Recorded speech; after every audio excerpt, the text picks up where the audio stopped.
I'll bring again the captivity of Judah and Jerusalem. So remember, like I had said before, okay, when you got the uplifting of the Israelites, you was also gonna have the destruction of Esau playing out. So when the Lord's bringing up again the captivity of Judah and Jerusalem, you was also gonna have the judgment of Babylon and the rulers of Babylon, which is the house of Esau, okay, the Edomites.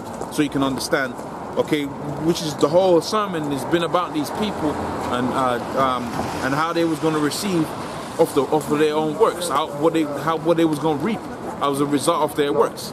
Okay, so Joel the 3rd chapter and 2nd verse, it says, "I'll also gather all nations and I'll bring them down into the valley of Jehoshaphat, and I'll plead with them there for my people and my heritage, Israel, whom they have scattered amongst the nations and have departed my land." And it says, "And they have cast lust for my people, they sold a boy for an harlot, sold a girl for wine, that they may drink." So that was talking about the slave trade, okay, because you would trade whether it was gold, right, whether it was assets, okay, whether it was women, you know, harlots and whores, the scripture says here, okay, these are the things that were being traded for, you know, for Israelites, for the people of the Lord. And the scripture is saying here, as these things are happening, okay, as these things are happening, the Lord also was going to be preparing these nations to come up against each other, as spoken about within the book of Isaiah, the 13th chapter. Okay, so it says here, the 14th verse, Joel 3 and 14, it says, multitudes in the valley of decision, for the day of the Lord is near in the valley of decision. Okay, the sun and the moon shall be darkened, and the stars shall withdraw from shining. Okay, and the Lord shall roar out of Zion, and utter his voice from Jerusalem, and the heavens shall shake. But the Lord will be the hope of his people. And so, when we're reading these scriptures, it's important to remember that this ain't just gonna be like a straightforward road. Okay. There are implications to what we're reading out here within the scriptures. We're not just reading about some straightforward journey into the kingdom and, you know, it's going to be just happiness forever and ever after that. We're reading about which is going to be, okay, but the journey towards that, the scripture says that it was going to be difficult, okay? The journey towards that, we know that it's going to have some, there was going to be the hour of temptation that's spoken about within the book of Revelations. We know that it was going to be a thing of, Jacob's trouble, okay, and when you're reading, you know, how Esau, how these nations are being gathered up to fight up against each other, and we're reading about how these nations are coming up against each other. Well, you have to not just an assumption. You have to know that as these things are happening, there's going to be global implications of these things happening. Okay, and maybe, you know, I could start segueing into the next topic, which is, you know, really dealing with how you're gonna have strong faith and fear Yahweh Shem Yahushua. Okay, because it ain't just you come into this thing, okay, and you think it's just, you know, blessing, but rather it's a test, man. Okay, it's a test. When you go into the hour of temptation, it's prophesied within the scriptures. That's dealing with a great test that's gonna come upon the whole earth. Okay, and it's gonna try people. You're gonna have a lot of people going towards the chip because it's gonna be the easiest way to eat. Okay, but just because you're eating doesn't mean you're going to eat forever, okay? That's why the scripture says what it says. My servants shall eat, but you shall go hungry. That's this dealing with the guys that came up against the truth. But see, you're going to have some sellouts that's going to eat by way of the food that Esau gives them, okay, which is going to be the RFID chip. But ultimately, that's going to lead towards their own destruction, man, okay? So you got to have a lot of faith like the faith that they was spoken about within the scriptures, like great men that had been on the earth, and they had great faith, and the Lord had fed them by mysterious ways. You had ravens feeding certain prophets, certain key individuals in their times of distress. You had a man strike upon a rock and water came out of it. I believe Samson has broken the bone. He had broken an artifact that he had, and he had to drink out of that. Okay, so these are men of great faith, and we must move much in the same ways that they had moved, okay, going forward into the times of the Lord's speaking about here within the scriptures, okay, because it's going to be a time of great famine, okay, plagues upon the earth, as spoken about within the book of 2nd Ezra, the 15th chapter, which I might get into a little bit later on, okay, after I finish Isaiah the 13th chapter, okay, But we can start coupling these two things together. The thing of Jacob's redemption, okay, the redemption of the 12 tribes of Israel, okay, the destruction of Esau, and the necessity to have great faith in Yahweh Shem Shai, okay, because that's going to be needful, okay, Lord's will, I got that great faith, okay, that's going to be needful in a time where you got ICBM nuclear missiles being unleashed on America. In a time when you got famine, because you got geopolitical war games being played out, okay, and you got it to where, you know, food from one part of the country ain't moving to another part of the country. You ain't got it to where water, okay, water, you know, it ain't, you know, the mains water, you ain't got no water coming out of your taps. These are all things that happen in times of war. That's why you have things for rationing, of which the RFID chip is going to be the main form of rationing. That's how they're going to say, look, you can have, this person can have this food, okay, because they're useful to society, but this person is a useless eater, okay, and we're going to have to sideline this guy, okay, or we're going to have to, you know, if you don't do this, that, and the third, you know, if you don't forsake your power, we ain't going to give you this chip so you can have this food. And this is all going to be happening as a result of what? War playing out. Okay? As a result of the Lord gathering these nations together, you're also going to have not only the redemption of the Israelites, okay, but as just prior to the redemption of them coming, you're going to have the chaff taken out, separated from the wheat, okay, by way of the test of faith. Okay? Let's go back into the book of Joel, the third chapter, and this is the 16th verse. It says, the Lord shall roar and come out of Zion, and shall utter his voice in Jerusalem, and the heavens shall shake, and the Lord will be the hope for his people. So for the people of the Lord, the real people of the Lord, the real guys that are down for this truth, the Lord's going to be our deliverer. He's going to be our hope. That's what we're going to be hoping in. Okay? We ain't going to be hoping in, you ain't going to be hoping in these false gods and they're going to deliver you in that day. And that's when a lot of people are going to come up against their pastors and their preachers and their what do you call it, and their so-called spiritual guiders and guidances, man, because they're going to know these guys were feeding them BS, man. After you paid all of that collection at the church, okay, and you know, in that time of derision, the pastor himself, he's bugging out. You're going to come up against this dude, man. You're going to realize a lot of these guys that were so-called spiritual leaders were full of BS. And they were doing it, they was in it for the money. The guys like T.D. Jakes, okay, guys like Creflo Dollar, okay, these were guys who were doing this thing for the money. And when it's coming down to the get down, a lot of people going to find out these people didn't have the juice, man. Okay, they weren't feeding them with the right nutrition, okay, spiritual nutrition to get through the times that we're going through, which is going to be the time of Jacob's trouble, which is going to come about as a result of the Lord summoning these nations to come up against each other. It's going to be physical. There's going to be what you call it, implications to these things happening out here. Okay, now we know the end of that is going to be what? It's going to be the Lord rising up. Okay, and then he doing what he's gonna do. You know what we read within the book of Isaiah, the 63rd chapter. Okay, so it says so let's go back now to the book of Isaiah, the 13th chapter. Okay, Isaiah 13, and this was at 4, and this is why I got into Joel, the 3rd chapter. So Isaiah 13:4, it says, the noise of multitudes in the mountains, like as of a great noise, a tumultuous noise. Kingdoms are gathered together. The Lord of hosts mutters up the hosts of battle. They come from a far country. Even the end of heaven, even the Lord and the weapons of his indignation to destroy the whole land. And when you go into the word indignation, that goes into righteous anger. Okay, because we've seen through these people being set up as rulers on the earth.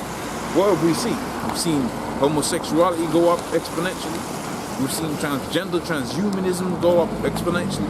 We've seen adultery go up exponentially. Okay, we've seen just multiple wickedness, okay, being promoted. Okay, and you know, it's being promoted now to the point where being, you know, or attempting to be righteous is seen as a laughable thing. Okay, here it is, you're reading the Bible, you get more people laughing at you than people wanting to listen to you. And that's why the scripture says that what? within the book of 2 Peter, the 3rd chapter, behold, in the last days you was going to have scoffers, man. Okay, saying, where is the promise of his coming? For since the fathers have fallen asleep, all things continue as they did from the beginning. Because as far as these people are concerned, everything's all the same, man. And that's why I was going into the thing of great faith. You're going to have great faith, man. Because your family's going to come up against you. The scripture says that what? Because you're saying, here it is, you're talking about the destruction of their world, okay, and this world, okay, they're going to come up against you, man. Okay? Your whole family's going to come up against you because as far as they're concerned, you've become radicalized. But the fact of the matter is, the scripture says what the scripture says. It wasn't going to be no smooth transition for the Lord's returning. Why would it be a smooth transition when you got the Lord? The Lord is the standard for righteousness, and here it is. You've got the most wickedest society that's ever existed. But He created the world, okay, and the people that are ruling the world have abused this. Why would He ever come in a state of peace? Rather, the contrary, the scripture says that what? That the Lord He didn't come to establish peace. He came to bring a sword. And why was He bringing a sword? For that same war that we had pulled out, for His indignation, man. Okay? For His righteous anger. Okay? And in so doing, okay, a lot of people's faith was going to be tested. Okay, so let me get this scripture right quick within the book of 2 Peter, the 3rd chapter. Just not to say anything. 2 Peter, the 3rd chapter. 2 Peter 3:3 says, knowing this first, that they shall come in the last days scoffers, walking after their own lusts, and saying, where is the promises of His coming? Okay, and that's the mentality for a hell of a lot of people. Okay, because folly has been set in great dignity. Okay, folly's been set in great dignity. The rich sit in a low place. The rich being the Negroes, Hispanics, Native Americans, the Israelites. We sit in that low place right now, man. Okay, we sitting in that low place right now. Okay. But it says here, 2 Peter 3:3, it says, knowing this first, that they shall come there in the last days scoffers, walking after their own lusts, saying, where is the promise of His coming? Oh, right, really? For since the fathers have fallen asleep, all things continue as they did from the beginning. All right. For this, they're willingly ignorant. Okay, for that the Most High of old, by the word of the Most High, the heavens of old were standing out of wars and in wars, whereby then the world being overflowed with water perished, but the heavens that are now are kept in by the same word, okay, and reserved unto the fire and judgment against the judgment of ungodly, and the perdition of ungodly, reserved unto fire and against the day of judgment and perdition of ungodly men. Okay, so that's what's gonna be popping off, man. That's what's gonna be popping off. It's for a lot of these guys, for a lot of these, a lot of them dudes is gonna be judged for their scoffing. Okay, the scripture says that you ain't supposed to, but rather every idle word. Okay, man's gonna have to give account for every idle word that they had. You can't, you ain't just gonna come up and speak against the men of the Lord, and that was just gonna be it. Okay, or say, where is the promise of the Lord's coming, and scoff that, and that was gonna be the stance of your whole life. Okay, that was gonna be the standard by which you live by, and you was just gonna be all right. Okay, whatever the Lord was gonna do, what He's gonna do with your ass, man. Okay, so let's go back onto Isaiah the 13th chapter. Isaiah 13 and 5 and 6. It says, how are ye? For the day of the Lord is at hand, and shall come as the destruction from the Almighty. Therefore shall all hands be faint, and every man's heart shall melt. Okay, and that's why I said, it's high time to get your mindset right. Okay, it's high time to have your mindset, your mind in the right place. Because if you don't have your mind in the right place, when you got these so-called soldiers out here are fainting for fear of the Lord's indignation, then it's going to be a fearful thing to be seen. Okay, it's going to be a fearful thing. Later, the scripture says it's a fearful thing to fall into the hands of the Lord. But that's when the hands of the Lord is going to be about everybody. Okay, as His hands is going to be around all over the place, man. Okay, it's going to be, His hand is going to be seen. Okay, His judgment that He's going to be executing is going to be seen throughout the world, man. Okay, so it's going to be a great and fearful day as a result. Okay, and if you don't have it to where your mind is set right, you're going to fall into those different temptations that the scripture speaks about, whether it be the day of Jacob's trouble, the hour of temptation, okay, the RFID chip, okay, you're going to be caught out there and you're gonna find yourself cast away from the Most High's mercy. Okay, and that's gonna be the time when you need the Most High, the Lord's mercy, the most. Okay, so let's carry on here. But in the book of Isaiah, the 13th chapter, we'll finish up pretty soon anyway. Isaiah 13 and 8, it says, and they shall be in pangs and sorrows, and they shall take hold of them, and they shall be in pain as a woman that travaileth, and they shall be amazed at one another. Their eyes shall be as flames, right? Behold, the day of the Lord cometh, both cruel and in wrath, and with fierce anger, to lay the land desolate. So that's what the Lord's returning to do. They ain't in peace. Okay, He's not coming to hand out a peaceable fruit. Okay, He's not coming to hand out daffodils and everybody's just gonna join hands and everyone's just gonna be happy. He ain't doing that. Okay, He's coming back for judgment. He's coming back to establish a kingdom, a throne. Okay, a throne of righteousness. And we know that you can't have a wicked kingdom joining in hand with a righteous kingdom. Okay, one's gonna have to be destroyed, and one's gonna have to reign supreme. Okay, you can't have it to where you got Esau ruling in one part of the world, and they think it's all they think it's good and well to have transhumanism, transgenders, and homosexuality. And in another part of the world, you got it to where the Israelites are ruling in the direct contracts to that. That's not how this thing works. That's not what the Most High wants. Okay, what He's gonna have is a complete rule. Okay, rule in righteousness. Okay, if you have anyone deviate from that rule of righteousness, then you was gonna have judgment to lay out. That's why the Lord said you was gonna be a nation of kings and priests. Okay, because yours gonna be the king part of it was. Anyone deviating from the Lord's righteousness, then you're going to have to do something about it. Okay? So it says that Isaiah 13 and 10,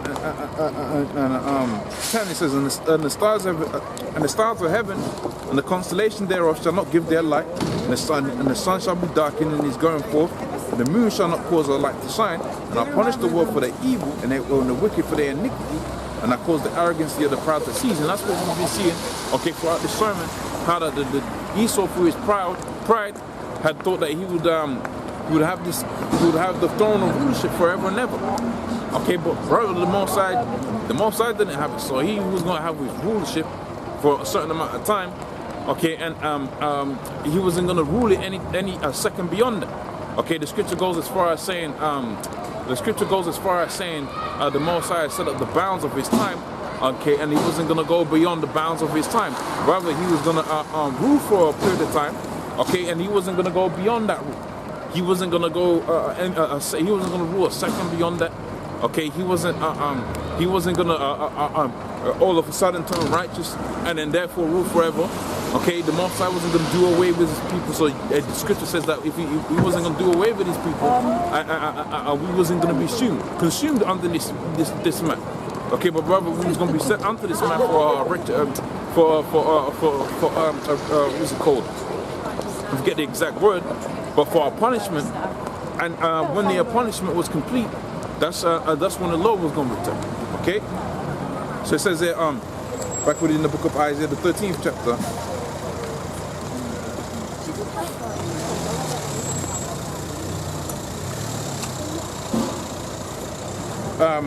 Back in Isaiah 13th chapter, it says, "I'll punish the world, okay, for their and I'll punish the world for their wicked, for their evil, and the wicked for their iniquity, and I cause the arrogancy of the proud to cease, and the haughtiness of the terrible."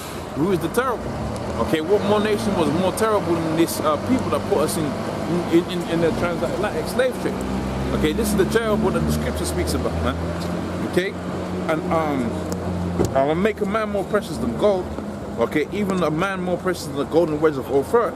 Therefore will I shake the heavens, right, and the earth shall remove out of her place, right, in the wrath of the Lord of hosts, in the day of His fierce anger, and it shall be as the chased roe, and the sheep that no man taketh up, right, and every man shall return unto his own people, and they shall flee. Every man shall flee into his own land. Okay, so let's finish up this. It says. This is the 16th verse. It says, "Their children also shall be dashed to pieces, before their eyes, before their houses, and their wives shall be, and their houses shall be spoiled, okay, and their wives shall be ravished. Behold, I'll stir up the wreath, okay, against them, and they shall not regard gold nor silver. So you ain't gonna be able to sign. You ain't gonna be able to sign a peace treaty, okay, with the Russians, because the Medes here is talking about who's gonna destroy Babylon, okay, in the future time, future tense, or the modern day iteration of Babylon was gonna be who?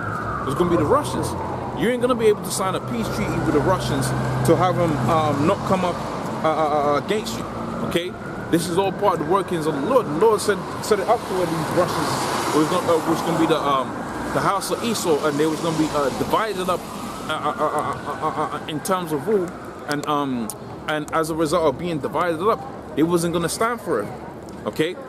Because each side wanted to do their own thing, okay? And as a result of being divided, okay, they was going to fall, okay? But the Russians ain't going to regard the Federal Reserve notes as a compensation for the enterprise of America. They're just going to come up against America and they're going to destroy it, man. Okay, so let's finish up now within the book of 2nd Ezra, the 15th chapter. Okay. Okay, 2nd Ezra, the 15th chapter, and this is the first verse. It says, "Behold, speak thou in the ears of my people the words of this prophecy which I put into thy mouth, saith the Lord, and I cause them to be written in paper, for they are faithful and true. Okay, fear not the imaginations against thee, and the incredulity of them that trouble thee and speak against thee, for all the unfaithful shall die in their unfaithfulness." And that goes into that thing I was speaking about. But then you got it to where faith is a gift from Yahweh Shem Yahshai. And faith is going to be a very necessary, faith is a necessary element to this truth, okay? But it's going to be the most important element, okay, to surviving the time of the indignation of the Lord, okay? Because as he's playing out judgment upon the earth, there's going to be implication. It's going to be